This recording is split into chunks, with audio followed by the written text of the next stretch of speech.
भारत में समय समय पर अलग अलग पद हेतु चुनाव प्रक्रिया संपन्न होती रहती है, जिसमें मतदाता सूची से लेकर मतगणना तक की सारी प्रक्रिया पर भारत निर्वाचन आयोग की जिम्मेदारी रहती है कि वो किसी भी चुनाव को निष्पक्ष और शांतिपूर्ण ढंग से संपन्न कराए। पर कभी कभी चुनाव प्रक्रिया में उसे आरोपों का भी सामना करना पड़ता है, फिर चाहे वो पक्ष हो या विपक्ष।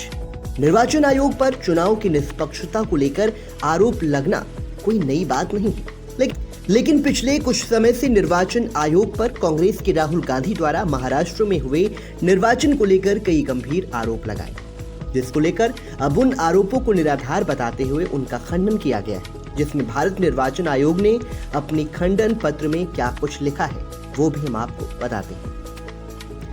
सभी भारतीय चुनाव विधि के अनुसार आयोजित किए जाते हैं। भारत में जिस पैमाने और सटीकता के साथ चुनाव आयोजित किए जाते हैं उसकी दुनिया भर में व्यापक प्रशंसा की जाती है। पूरे देश को ज्ञात है कि मतदाता सूची तैयार करने, मतदाता और मतगणना आदि सहित प्रत्येक चुनाव प्रक्रिया सरकारी कर्मचारियों द्वारा, और वो भी मतदेय स्थल से लेकर निर्वाचन क्षेत्र स्तर तक राजनीतिक दलों, अभ्यर्थियों द्वारा औपचारिक रूप से नियुक्त अधिकृत प्रतिनिधियों की उपस्थिति में संचालित की जाती है।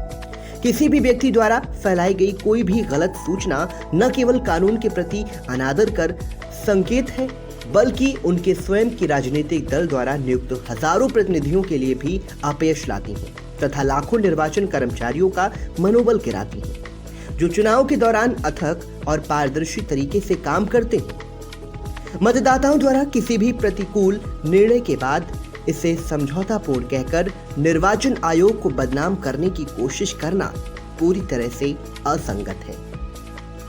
Bureau report, VTV news.